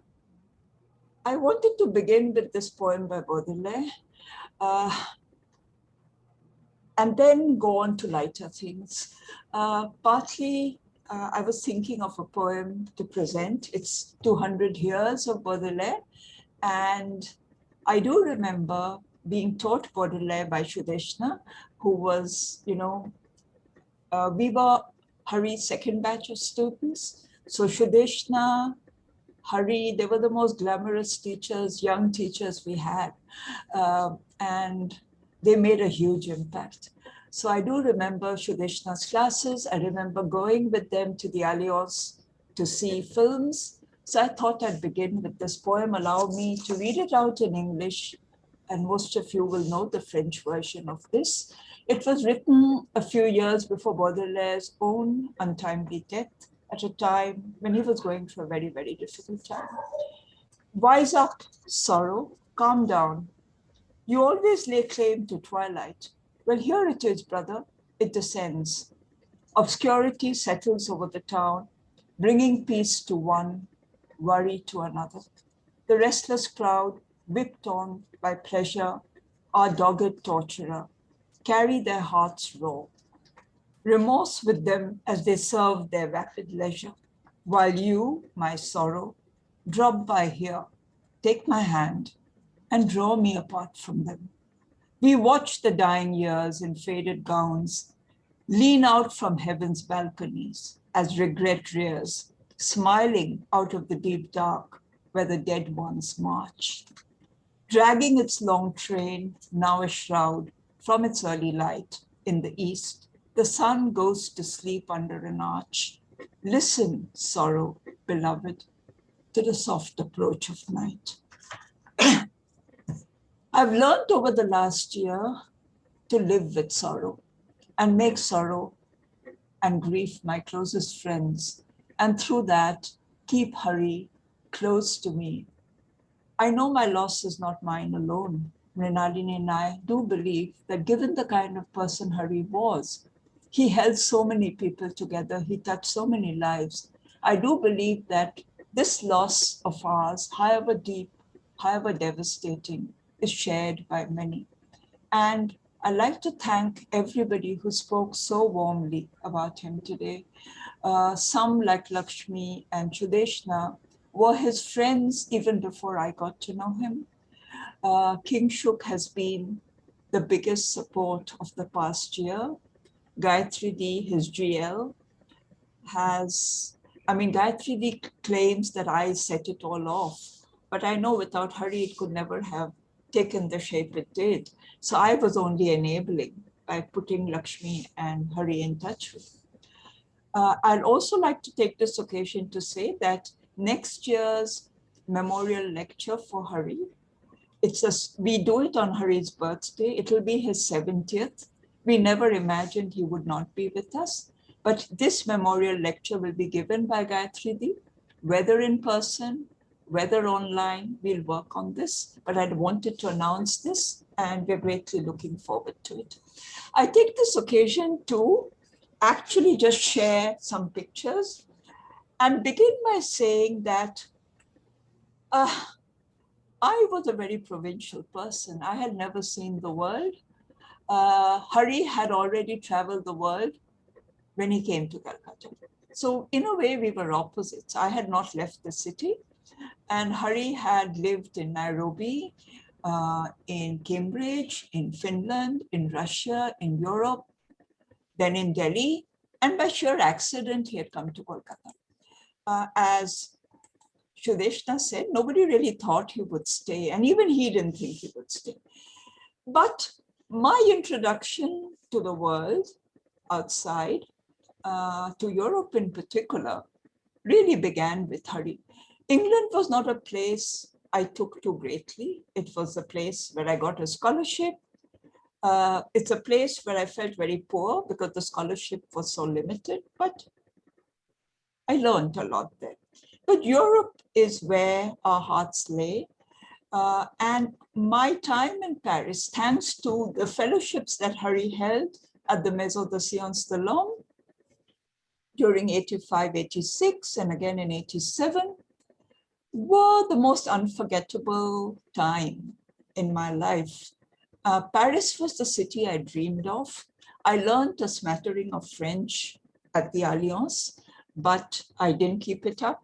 Hari taught us European history, the most wonderful teacher I'd had till then, barring a teacher in school who I will never forget, called Chanda Bose. I think if there was one charismatic teacher I met after that, it was him.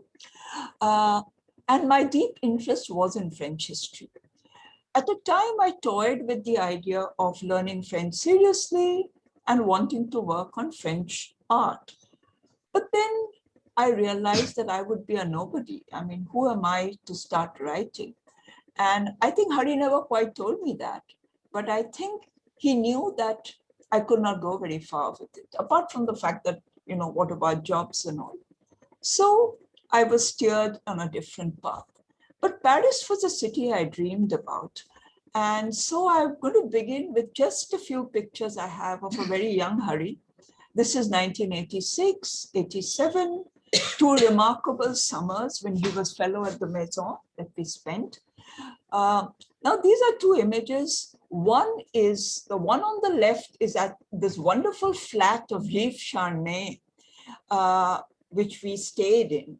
Now, these were Hari's friends. He was then, this is August when all Parisians leave the city. So Yves left his flat to us. It was near Republic, and it was a wonderful place to be in. We were based there for a month. Hari was there longer. On the right, as far as I remember, it's at the Cité University. The first time we arrived in Paris was in the winter of 85. It was freezing. Kingshuk talked about seeing snow. I saw snow for the first time, not in England, but in Paris. We arrived at Calais. I remember being struck by the burghers of Calais by Rodin. I'll never forget, you know, it was like in Bengali, they say Bangal ke High Court dekhano. So I was a bit like that, right? Everything I was seeing was stunning me. So I saw Rodin. And then we arrived in a completely snowbound Paris. We put up in a B&B. It was freezing. And then through the Maison, we managed to get a place in the Cité Université, not in the Maison de l'Inde, but in one of the other, but where the temperatures were warm. And after that, we returned again in summer. But these were the most memorable times. I think the picture of the right is Hari at the Cité University, where we would make small breakfasts and then set out together. So I was going to run you through some of them. I was looking for a book that was like our guide when we were in Paris, which was the Michelin.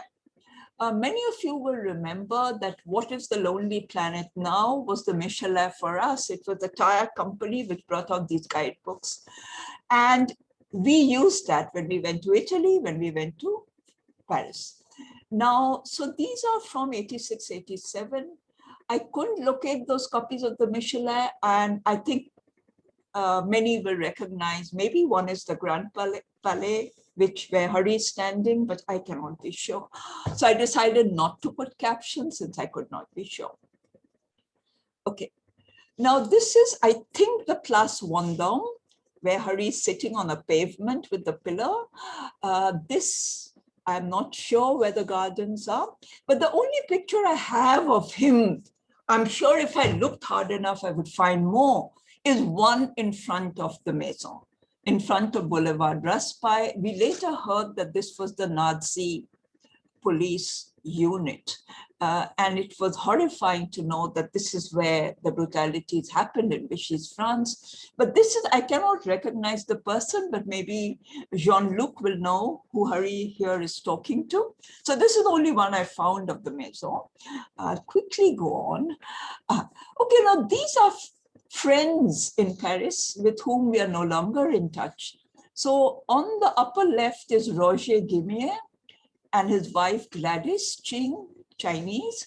I remember visiting their flat near Châtelet, that metro station where we had to walk and walk and walk and walk. I couldn't believe how much you had to walk to change trains at Châtelet. So Roger's house was somewhere nearby. And they had two daughters, and there were photographs we have. We spent a lot of time with them. And the other ones, the one on the upper right and below, is by one of his Cambridge friends called Michel Dalipagic.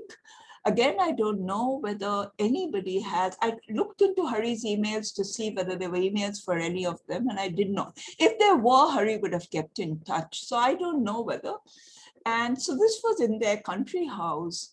We went, and in the lower picture, the lady in yellow is Michel's wife, who I cannot remember her name. She took me shopping to Bon Marché when they came to Paris. So I just wanted to remember these friends with whom we spent time, along with Sudeshna, of course, but both Roger and Michel, but particularly Roger was there all the time for us, as were other Indian friends like Lajpat Jagga, who had made his home in Paris.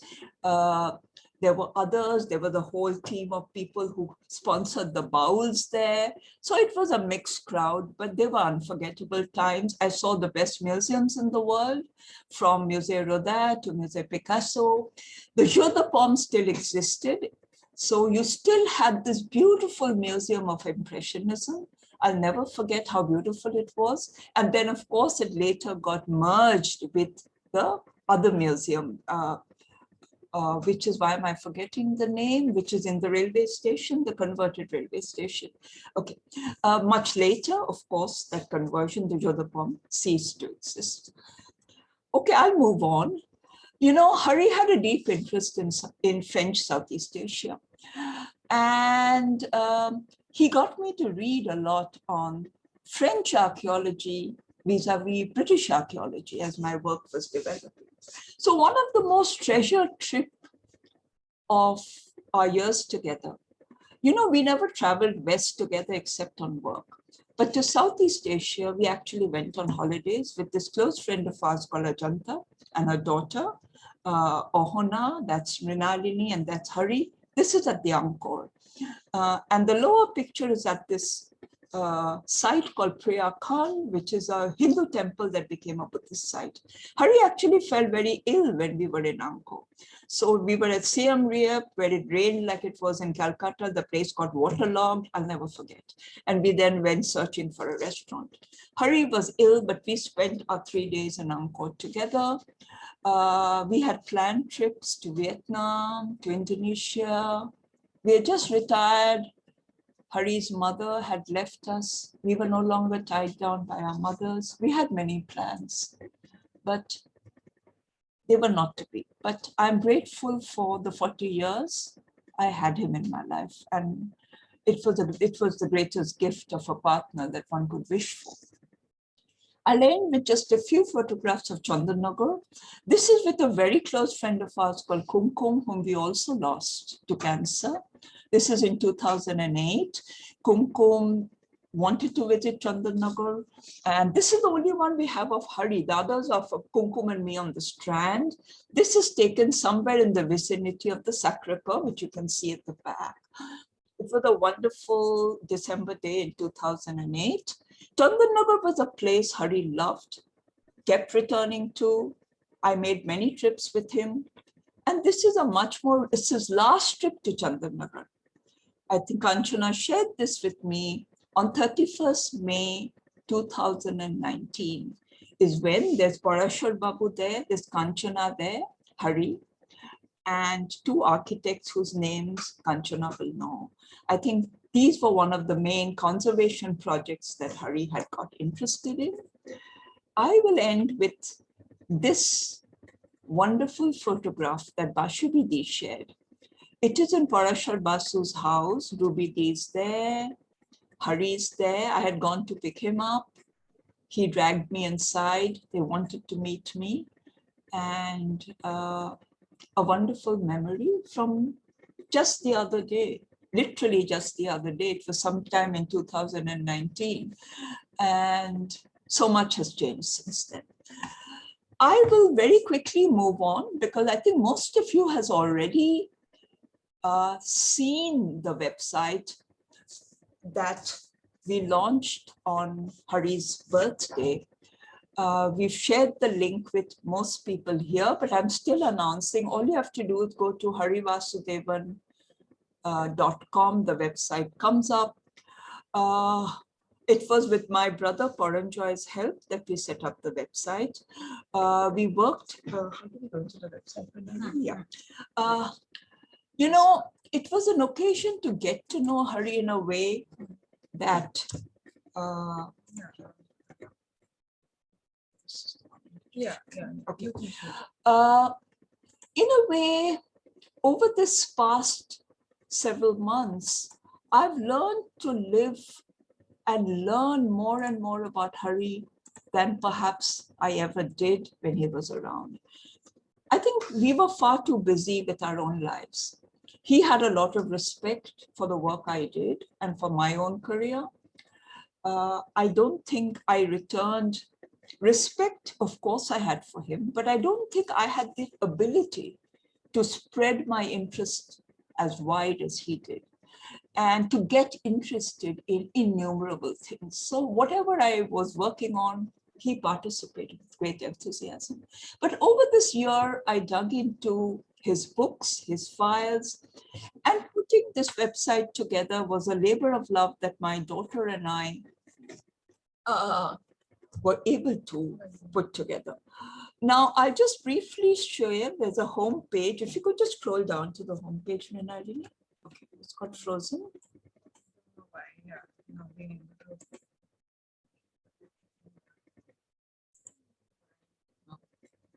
Sorry, just wait.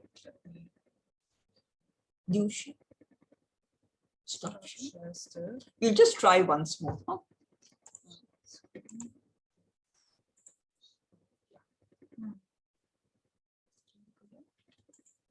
Yeah, we can go down here. So I'll go to the home page. So really, there are two extracts from two recent pieces he wrote here. One on Russia's centenary, the revolution centenary, a lot. And the other is one of his last pieces. I think Jean-Luc was talking about his views on the pandemic, on the migrant labor. This is a piece from that. This is a photograph from the wonderful Nikitin expedition that we went on, where Hari looks 100% Russian. I think Hari could be French and Russian with the same ease that he could be Malayalam. And that was the amazing bit of it, and be British too. So this is a trip from the expedition. Now, one of the things that I wanted to do was put together Hari's articles, because Hari did not write a great many books. I think his work is scattered over several articles. There are many more to bring together, but I think I managed to put together his academic writings. But Hari also wrote regularly for the newspapers. So he, as a Europeanist, as a commentator of contemporary Russian and European history, was very important. So in 1992 or 91, as the Soviet Union fell apart, Hari became a regular writer in the Statesman and later in the Telegraph and occasionally in other papers.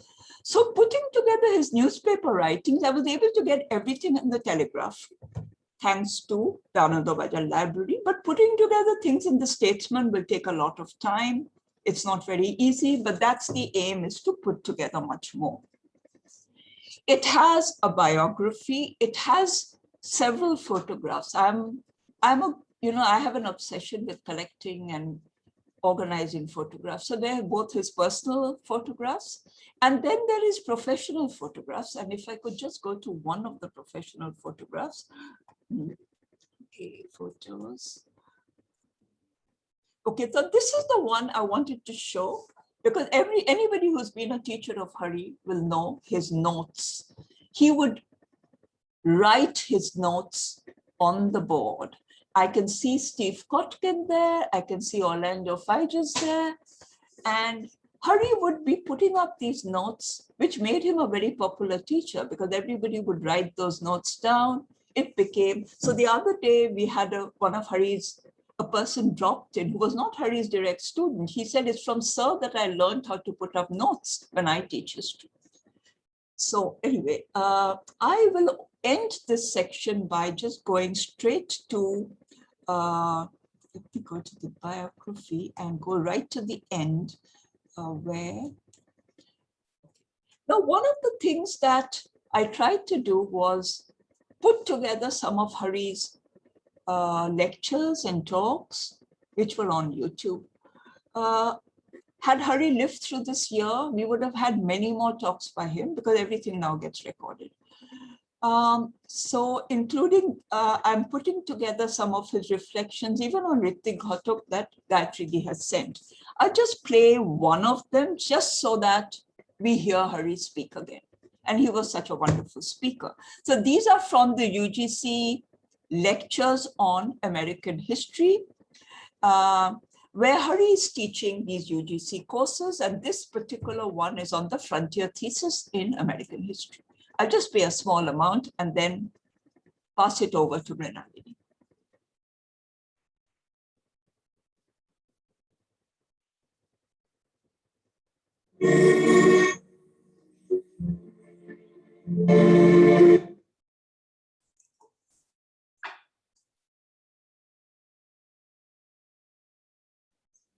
To be noticed are points which acted as a bar, as a hindrance to further settlement or further movement, around which frontiersmen, whether they be trappers or whether they be miners, tended to cluster before proceeding further. These geographic points were the Allegheny Mountains, the Mississippi River, the Missouri River, and finally the Rocky Mountains in the west. But this is to reduce the frontier to something very simple and geographic. The frontier was normally considered to be more than a geographic line determined by a river or a mountain. It was the point up to which community settlement took place. It was. We could go on listening to Hari, but I think it's been 2 hours. So this website is there for all of you to listen to whatever bits you want to, and we really hope to keep adding to it. We would love to start a memory page where people can start posting their remembrances, anecdotes, longer tributes, stories, carry on a conversation with him. And so this was a small thing that Mrinalini and I put together with the help of many, which we hope to keep adding to. We stopped sharing screen, and I'll let Mrinalini end today's event.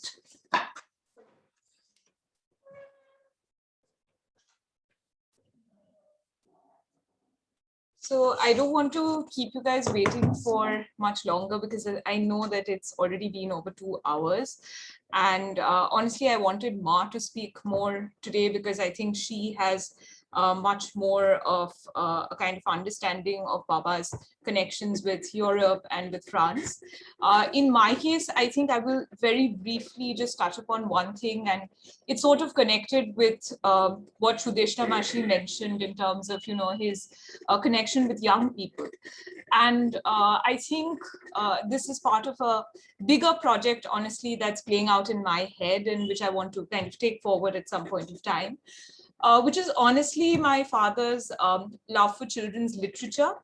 And, here I'm going to mention 3 things that he introduced me to, which have stayed on in my head as being quintessentially French. And, it's amazing that even how many, close to 30 years down the line, I remember certain lines and, certain images so very vividly. So one, of course, is Babar.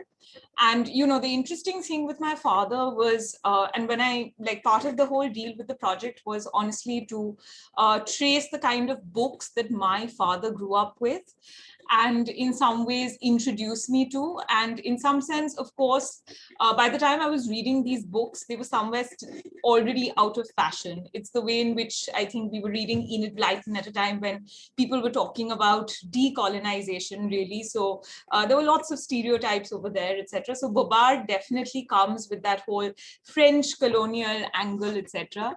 And interestingly, when I was reading up more about a lot of these children's books and comics, there were other little histories that came about. So Babar was actually published by Condé Nast, and it was, as a result, they were talking about the amount of focus there is on costumes in that particular book. So the thing is that I clearly remember reading not just about Babar, but also Celeste and Zephyr, and Zephyr. In today's time, I can imagine a child reading it and saying that, oh my God, it was such a stereotypical representation of the primate, of Africans, etc. But for me, it was still very much in an innocent vein in which I read these books.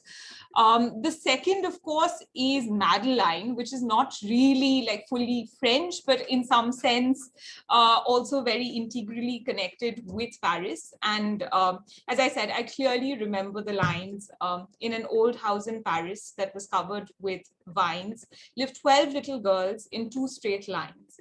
In 2 straight lines, they broke their bread, they went to sleep, in 2 straight lines, they broke their bread, they made their bed and went, and sorry, okay, something or the other I'm forgetting, etc. But I clearly remember various aspects of Madeline when I was going back to it. And it was also my introduction to Paris as a child without having ever visited the place, but, you know, clearly gave me a map of the city and the adventures of a little girl. And the third comic actually that suddenly came to my mind was something which is unusual. Not too many people remember that, but it's one which is called Alex Lanthropede. And it's about like, you know, it's a Roman hero. And the thing is, it again seemed very old-fashioned, but it was all these adventure stories. And I remember my dad constantly goading me on to read these. And of course, he would read the stuff in French, but there's a lovely way in which he would translate everything for me and, you know, make it a lovely storytelling experience. So the thing is, I think, as I said, this is just like an idea, and hopefully I'm going to try and make a bigger project out of it at some point of time, just like I think of my connection with my father and food. So, so this is one thing I just wanted to mention, and today's of course been a really lovely and emotional session for all of us. The other thing that I do want to end with is actually something that was done on Kanchanadi's request. One decision that we took, and it was, you know, a very difficult one because, you know, as I said, we really couldn't do any last rites for my father. But in a way, we also realized that we didn't want to do something in the very traditional religious sense of things because he was above and beyond that. So our last tribute to him was honestly a trip to Chandanagar, which has come up in so many conversations today. And thanks to Kanchanadi and Bishop Sarkar, who then turned out to be, in fact, Baba's student, we were able to actually arrange for a launch even as lockdown still continued in most parts of Bengal. And we went up to the river and we immersed his ashes there. So somewhere I like to believe that his spirit is still very much over there, and it will continue to inform all the research that's being done on the place and on the bend in the river that Gayatri talked about. And Kanchanadi wanted me to perform the song that I sang at that point of time, which is actually not a French song, unfortunately, because my French is terrible. It's a Robindra Sangeet, which I have recorded separately, and I would like to just again share screen and play that. And this would essentially be the ending note, I think, for today. And it is, in some sense, also it's not really a sad song. It's a very spiritual song. It's about essentially the freedom of the soul to roam every place and inhabit every place long after somewhere it's left the body as we know it. I'd like to end on that. So just.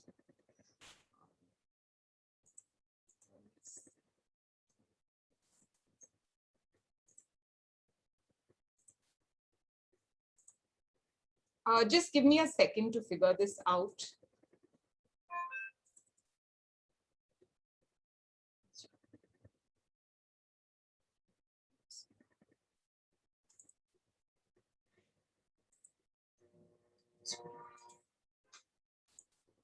So yeah, I'm going to share screen over here. Before I play it, please pardon my really rough singing skills, because at one time I did train in it, but I wasn't feeling too well today. So do pardon that, please.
Yeah, so I'll end on that note. Hopefully, I'll be able to sing in a more full-throated and pleasant way at some point of time. But yeah.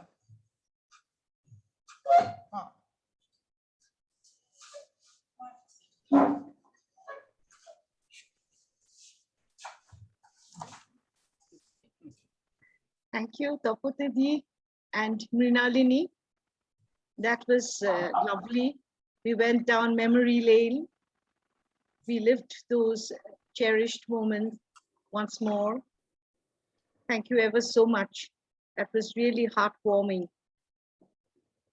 And may I now request the President, Kanchana D, to end the session or leave it open to the House. Thank you so much, Vasubidi. In fact, among all these luminaries, I really feel like a dwarf working among the giants.